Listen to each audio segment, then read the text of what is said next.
नमस्कार दोस्तों। किस्से कहानियों की दुनिया में आपका स्वागत है। आप सुन रहे हैं मुंशी प्रेमचंद की कहानी बूढ़ी काकी। कहानी पसंद आए तो वीडियो को लाइक कीजिए और चैनल को सब्सक्राइब कीजिए। तो आइए सुनते हैं। बुढ़ापा बहुधा बचपन का पुनरागमन हुआ करता है। बूढ़ी काकी में जीवा स्वाद के सिवाय और कोई चेष्टा न थी और न अपने कष्टों की ओर आकर्षित करने का रोने के सिवाय कोई दूसरा सहारा। समस्त इंद्रियां, नेत्र, हाथ पैर जवाब दे चुके थे। पृथ्वी पे पड़ी रहती थी और घर वाले कोई बात उनकी इच्छा के प्रतिकूल करते, या भोजन का समय टल जाता, या उसका परिणाम पूर्ण न होता, या बाजार से कोई वस्तु आती और न मिलती तो वो रोने लगती थी। उनका रोना सिसकना साधारण न था। वे गला फाड़ फाड़ के रोती थी। उनके पतिदेव को स्वर्ग सिधारे कालांतर हो चुका था। बेटे तरुण होकर चल बसे थे। अब एक भतीजे के सिवा और कोई न था।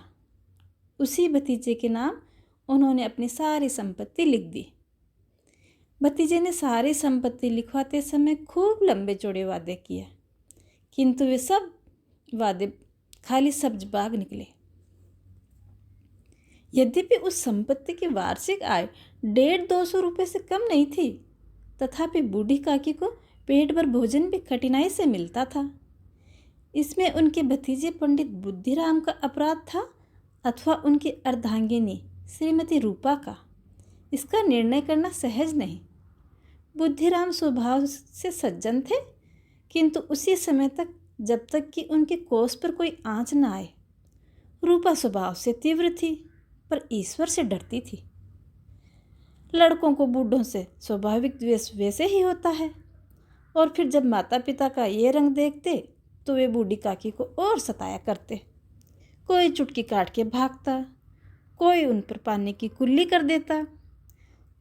काकी चीख मारकर रोती, परंतु ये बात सब जगह प्रसिद्ध थी कि वह केवल खाने के लिए रोती है, अतः उनके संताप पर कोई ध्यान नहीं देता था। हाँ, काकी क्रोधातुर होकर बच्चों को गालियाँ देने लगती तो अवश्य रूपा घटनास्थल पर पहुंच जाती। संपूर्ण परिवार में यदि काकी से किसी को अनुराग था तो वह बुद्धिराम की छोटी लड़की लाडली थी। लाडली अपने दोनों भाइयों के भय से अपने हिस्से की मिठाई चबेना बूढ़ी काकी के पास बैठ के खाया करती थी। रात का समय था। बुद्धिराम के द्वार पर शहनाई बज रही थी। आज बुद्धिराम के बड़े लड़के मुखराम का तिलक आया है। यह उसी का उत्सव है। घर के भीतर स्त्रियां गा रही थी और रूपा मेहमानों के लिए भोजन के प्रबंध में व्यस्त थी। भट्टियों पर कड़ा चढ़े रहे थे। एक में पूरियां कचौड़ियाँ निकल रही थी, दूसरे में अन्य पकवान बनते थे। एक बड़े हांडे में मसालेदार तरकारी पक रही थी। घी और मसालों की क्षुधावर्धक सुगंध चारों ओर फैली हुई थी। बूढ़ी काकी अपनी कोठरी में शोकमय विचार की भांति बैठी हुई थी। यह स्वाद मिश्रित सुगंध उन्हें बेचैन कर रही थी।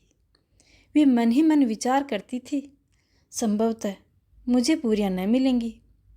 इतनी देर हो गई, कोई भोजन लेके नहीं आया। मालूम होता है सब लोग भोजन कर चुके हैं, मेरे लिए कुछ न बचा। यह सोचकर उन्हें रोना आया, परंतु अपशकुन के भय से रो न सके।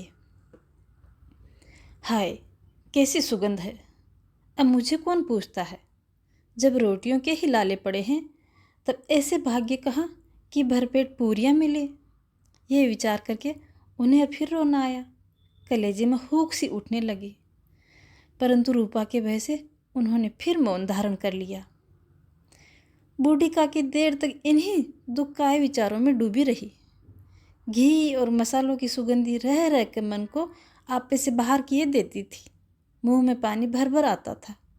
पूरियों का स्वाद स्मरण करके हृदय में गुदगुदी होने लगती थी। किससे पुकारूं? आज लाडली बेटी भी नहीं आई।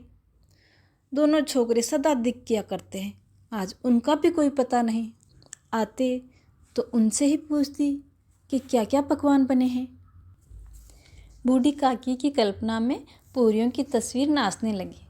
खूब लाल लाल, फूली फूली, नरम नरम होंगी। रूपा ने भली भांति भोजन किया होगा।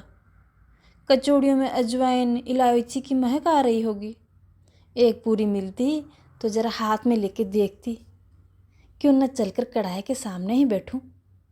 पूरियां छन छन कर तैयार होंगी, कढ़ाई से गरम गरम निकाल कर थाल में रखी जाती होंगी। फूल हम घर पे भी सूंघते हैं, परंतु वाटिका में कुछ और ही बात होती है। इस प्रकार निर्णय करके बूढ़ी काकी उकड़ू बैठ गई। हाथों के बल सरकती हुई बड़ी कठिनाई से चौखट से उतरी और धीरे धीरे रेंगती हुई कड़ाह के पास आ पहुंची।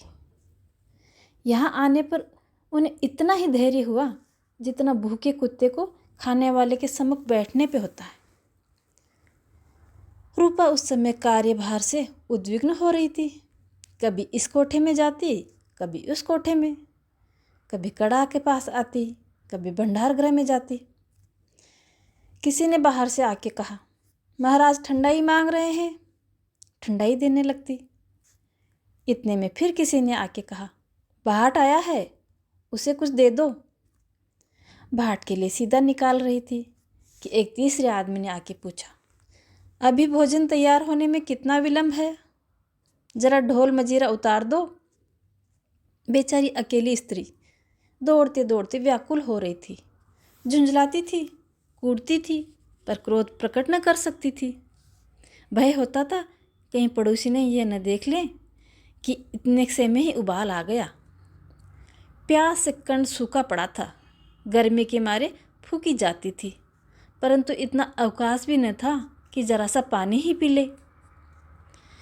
ये भी खटका था कि जरा आँख हटी और चीज़ों की लूट मची।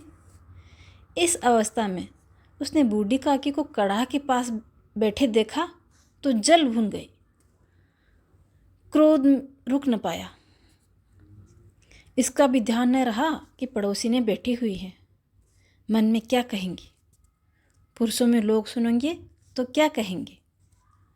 जिस प्रकार मेंढक कैंचू पे झपटता है, उसी प्रकार वो बूढ़ी काकी पे झपटी और उन्हें दोनों हाथों से झटक कर बोली, ऐसी पेट में आग लगे। पेट है या भाड़? कोठरी में बैठते हुए क्या दम निकलता है? अभी मेहमानों ने खाया भी नहीं, भगवान को भोग नहीं लगा, तब तक धैर्य नहीं रख सकती। आकर छाती पे सवार हो गई। जल जाए ऐसी जीभ। दिन भर खाती न होती तो न जाने किसकी हांडी में मुंह डालती। गांव देखेगा तो कहेगा बुढ़िया को भरपेट खाना भी नहीं देते। इस तरह मुंह बनाए बैठी है जैसे कभी कुछ खाने को ही नहीं मिला। डायन न मरे न माचा छोड़े। नाम बेचने पर लगी है, नाक कटवा कर दम लेगी। इतनी ठूंसती है न जाने कहाँ भस्म हो जाता है। भला चाहती हो तो जाकर कोठरी में बैठो। जब घर के लोग खाने लगेंगे तब तुम्हें भी मिल जाएगा। तुम कोई देवी नहीं हो कि चाहे किसी के मुंह में पानी न जाए पर तुम्हारी पूजा पहले हो जाए। बूढ़ी काकी ने सिर उठाया, न रोई न बोली, चुपचाप रेंगती हुई अपनी कोठरी में आ बैठी। भोजन तैयार हो गया। आंगन में पत्तलें पड़ गई। मेहमान खाने लगे। स्त्रियों ने जीवनार के गीत गाना प्रारंभ किया। मेहमानों की नाई सेवकगण सभी उन्हीं मंडली के साथ भोजन करने बैठ गए, पर जरा हट कर बैठे। सभ्यता अनुसार जब तक सबके सब भोजन न कर चुके होते कोई उठ न सकता था। दो एक मेहमान जो कुछ पढ़े लिखे थे, सेवकों के दीर्घ आहार पर झुंझला रहे थे। वे इस बंधन को व्यर्थ और बेसिर पैर का समझते थे। बूढ़ी काकी अपनी कोठरी में जाकर पश्चाताप कर रही थी। मैं कहाँ से कहाँ चली गई। उन्हें रूपा पे क्रोध नहीं था, अपनी जल्दबाजी पे दुख होता था। सच ही तो है, जब तक मेहमान लोग भोजन न कर चुके होंगे घर वाले कैसे खाएंगे। मुझसे इतनी देर भी न रहा गया। सबके सामने पानी उतर गया। अब जब तक कोई बुलाने न आएगा न जाऊंगी। मन ही मन इस प्रकार का विचार कर कर वह बुलाने की प्रतीक्षा करने लगी। परंतु घी की रुचिकर सुबास बड़ी धैर्य परीक्षक प्रतीत हो रही थी। उन्हें एक एक पल एक एक युग के समान मालूम होता था।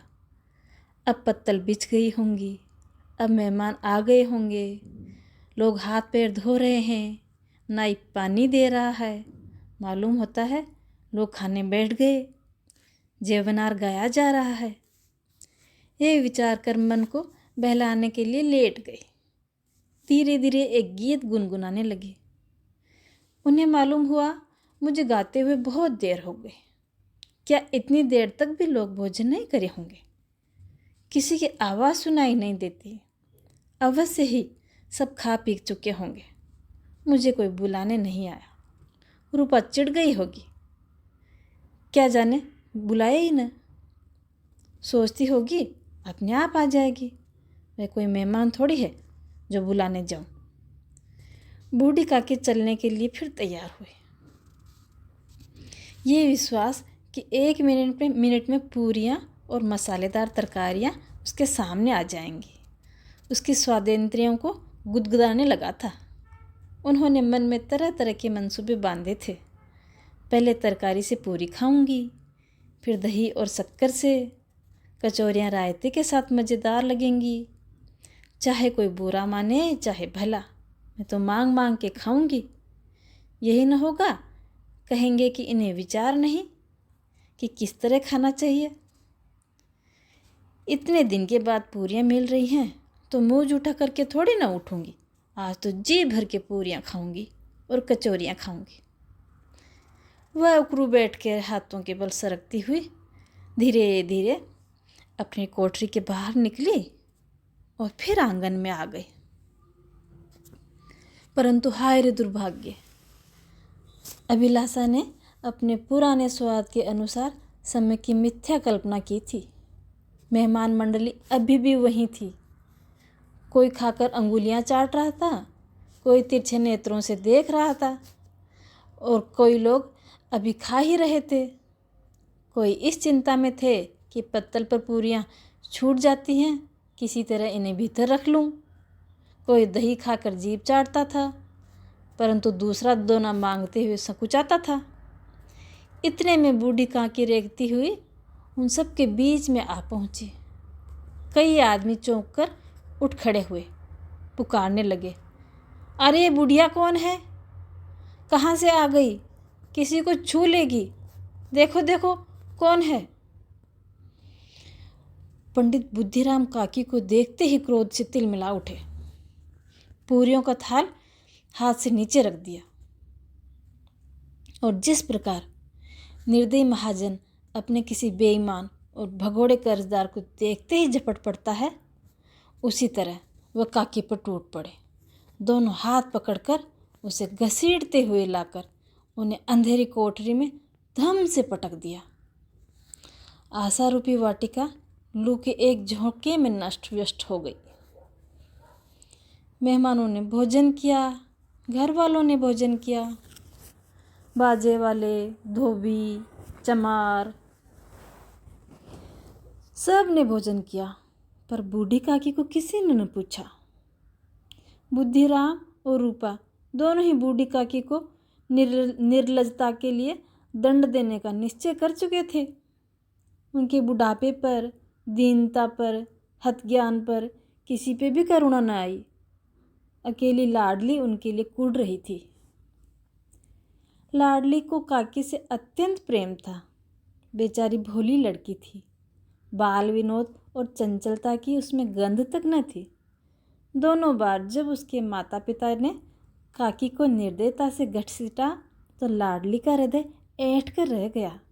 वह झुंझला रही थी, हम लोग काकी को क्या बहुत सी पूरियां नहीं दे सकते? क्या मेहमान सबके सब खा जाएंगे? यदि काकी ने मेहमानों से पहले खा लिया तो क्या बिगड़ जाएगा? वह काकी के पास जाकर उन्हें धैर्य देना चाहती थी, परंतु माता की भय से न जाती थी। उसने अपने हिस्से की पूरियां बिल्कुल न खाई थी, अपनी गुड़िया की पिटारी में बंद करके रख दी थी। उन पूरियों को काकी के पास ले जाना चाहती थी। उसका हृदय अधीर हो रहा था। बूढ़ी काकी मेरी बात सुनते ही उठ बैठेगी। पूरियाँ देख के कितनी प्रसन्न होगी, मुझे खूब प्यार करेगी। रात के 11 बज गए थे। रूपा आंगन में पड़ी सो रही थी। लाडली की आंखों में नींद न आती थी। काकी को पूरियाँ खिलाने की खुशी उसे सोने न देती। उसने गुड़िया की पिटारी सामने रखी थी। जब विश्वास हो गया कि अम्मा सो रही है तो वह चुपके से उठी और विचार करने लगी, कैसे चलूं? चारों ओर अंधेरा था। केवल चूल्हे में आग चमक रही थी और चूल्हे के पास एक कुत्ता लेटा हुआ था। उसने पिटारी उठाई और बूढ़ी काकी की कोठरी की ओर चली। बूढ़ी काकी को केवल इतना स्मरण था कि किसी ने मेरे हाथ पकड़कर घसीटे। फिर ऐसा मालूम हुआ जैसे कोई पहाड़ पर उड़ाते हुए ले गया। उनके पैर बार बार पत्थरों से टकरा रहे थे। किसी ने उन्हें पहाड़ पर लाके पटक दिया और वे मूर्छित हो गई। जब से सचेत हुई तो किसी की जरा भी आहट न मिली। समझी सब लोग खा पी के सो गए। उनके साथ मेरी तकदीर भी सो गई। रात कैसे कटेगी? राम, क्या खाऊं? पेट में आग लग रही है। हाँ, किसी ने मेरी सुध नहीं ली। क्या मेरा पेट काटने से धन जुड़ जाएगा? इन लोगों को इतनी भी दया नहीं आती कि न जाने बुढ़िया कब मर जाए। उसका जी क्यों दुखावें? मैं पेट की रोटियां ही खाती हूँ कि कुछ और भी। इस पर यह हाल है। मैं अंधी अपाहिज ठहरी, न कुछ सुनूं न बूझूं। यदि आंगन में चली गई तो क्या बुद्धिराम से इतना न कहने बनता कि काकी अभी लोग खा रहे हैं, तुम बाद में आना। मुझे घसीटा पटका। इन्हीं पूरियों के लिए रूपा ने सबके सामने गालियां दी। इन्हीं पूरियों के लिए इतनी दुर्गति करने की क्या आवश्यकता थी? उनका कलेजा जरा भी न पसीजा। सबको खिलाया, मेरी बात तक न पूछी। जब अब तक भी न खिलाई तो अब कौन खिलाने वाला है? यह विचार कर काकी निराश में संतोष के साथ लेट गई। ग्लानि से गला भर भर आता था, पर मेहमानों के भय से रो भी न पाती थी। सहसा उनके कान में आवाज आई, काकी उठो, मैं पूरियां लाई हूँ। काकी ने लाडली की बोली पहचान ली। चटपट उठ बैठी। दोनों हाथों से लाडली को टटोला और उसे गोद में बिठा लिया। लाडली ने पूरियां निकाल कर दी। काकी ने पूछा, क्या तुम्हारी अम्मा ने दी हैं? लाडली ने कहा, नहीं, यह मेरे हिस्से की हैं। काकी पूरियों पर टूट पड़ी। 5 मिनट में सारी पिटारी खाली कर दी। लाडली ने पूछा, काकी पेट भर गया? जैसे थोड़ी सी वर्षा ठंडक के स्थान पर और गर्मी पैदा कर देती है, उसी भांति इन थोड़ी सी पूड़ियों ने काकी की क्षुधा को और इच्छा को और अधिक उत्तेजित कर दिया। बोली, नहीं बेटी, जाकर अम्मा से और मांग लाओ ना। लाडली ने कहा, अम्मा सोती है, जाऊंगी तो मारेगी। काकी ने पिटारी को फिर टटोला। उसमें कुछ खुरचन गिरी हुई थी। उन्हें निकालकर वे भी खा गई। बार बार होठ चटाती, चटकारे भरती। हृदय महसूस रहा था कि और पूरियां कैसे पाऊं। संतोष से तो जब टूट जाता है तब इच्छा का बहाव अपरिमित हो जाता है। काकी का अधीर मन इच्छा के प्रबल प्रवाह में बह गया। उचित और अनुचित का विचार जाता रहा। वे कुछ देर तक इस इच्छा को रोकती रही। सहसा लाडली से बोली, मेरा हाथ पकड़कर वहाँ ले चलो जहाँ मेहमानों ने बैठ के भोजन किया था। लाडली उनका अभिप्राय समझ न सकी। उसने काकी का हाथ पकड़ा और ले जाकर जूठे पत्तलों के पास बिठा दिया। दीन बुढ़िया पत्तलों से पूरियों के टुकड़े चुन चुन कर भक्षण करने लगी। ओह, दही कितना स्वादिष्ट है, कचौरियाँ कितनी सलोनी, खस्ता कितनी स्वादिष्ट है। काकी बुद्धिहीन होते हुए भी इतना जानती थी कि मैं वह काम कर रही हूँ जो मुझे कदापि न करना चाहिए। मैं दूसरों की जूठी पत्तल चाट रही हूँ। परंतु बुढ़ापा तृष्णा रोग का अंतिम समय है, जब संपूर्ण इच्छाएं एक ही केंद्र पे आ लगती हैं। बूढ़ी काकी में यह केंद्र उनकी स्वादेंद्रियां थी। ठीक उसी समय रूपा की आंखें खुली। उसे मालूम हुआ कि लाडली मेरे पास नहीं है। वह चौंकी, चारपाई के इधर उधर ताकने लगी कि कहीं नीचे तो नहीं गिर पड़ी। उसे वहाँ न पाकर वह उठी तो क्या देखती है, लाडली जूठी पत्तलों के पास चुपचाप खड़ी है और बूढ़ी काकी पत्तलों पर से पूरियों के टुकड़े उठा उठा के खा रही है। रूपा का हृदय सन्न हो गया। किसी गाय की गर्दन पर छुरी चलते देखकर जो अवस्था उसकी होती, वही अवस्था इस समय थी। एक ब्राह्मणी दूसरों की जूठी पत्तलें टटोले, इससे अधिक शोकमय दृश्य और क्या हो सकता है। पूरियों के कुछ ग्रासों के लिए उसकी चचेरी सास ऐसे पतित और निष्कृष्ट कर्म कर रही है। यह वह दृश्य था जिसे देखकर देखने वाले के हृदय कांप उठते हैं। ऐसा प्रतीत होता मानो जमीन रुक गई, आसमान चक्कर खा रहा है, संसार पर कोई आपत्ति आने वाली है। रूपा को क्रोध न आया। शोक के सम्मुख क्रोध कहाँ। करुणा और भय से उसकी आंखें भर आई। इस अधर्म के पाप का भागी कौन? उसने सच्चे हृदय से गगन मंडल की ओर हाथ उठा के कहा, परमात्मा मेरे बच्चों पे दया करो। इस अधर्म का दंड मुझे मत दो, नहीं तो मेरा सत्यानाश हो जाएगा। रूपा को अपने स्वार्थपरता और अन्याय का इस प्रकार आभास कभी न हुआ था। वह सोचने लगी, हाय कितनी निर्दयी हूँ। जिसकी संपत्ति से मुझे 200 रुपये वार्षिक आय हो रही हो, उसकी यह दुर्गति, वह भी मेरे कारण है। हे भगवान, मुझसे बड़ी भारी चूक हो गई, मुझे माफ़ करो। आज मेरे बेटे का तिलक था। सैकड़ों मनुष्य ने भोजन पाया। मैं उनके इशारों की दासी बनी रही। अपने नाम के लिए सैकड़ों रुपए व्यय कर दिए, परंतु जिसकी बदौलत हजारों रुपए खाए, उसे इस उत्सव में भी भरपेट भोजन न दे सकी। केवल इसी कारण तो वह वृद्ध असहाय है। रूपा ने दिया जलाया, अपने भंडार का द्वार खोला और एक थाली में संपूर्ण सामग्रियां सजाकर लिए हुए बूढ़ी काकी की ओर चली। आधी रात जा चुकी थी। आकाश पर तारों के थाल सजे हुए थे और उन पर बैठे हुए देवतागण स्वर्गीय पदार्थ सजाए हुए उनका आनंद ले रहे थे, परंतु उसमें किसी को वह परमानंद प्राप्त न हो सका था जो बूढ़ी काकी को अपने सम्मुख थाल देख के प्राप्त हुआ था। रूपा ने कंठावरुद्ध स्वर से कहा, काकी उठो, भोजन कर लो। मुझसे आज बड़ी भूल हुई, उसका बुरा न मानना। परमात्मा से प्रार्थना कर दो कि मेरा अपराध क्षमा कर दे। भोले भाले बच्चे की भांति जो मिठाइयाँ पाकर मार और तिरस्कार सब भूल जाते हैं, बूढ़ी काकी भी वैसे ही सब भुलाकर बैठ गई और खाना खाने लगी। उनके एक एक रोए से सच्ची सद इच्छाएँ निकल रही थी और रूपा बैठी स्वर्गीय दृश्य का आनंद ले रही थी। धन्यवाद कहानी में मेरे साथ बने रहने के लिए।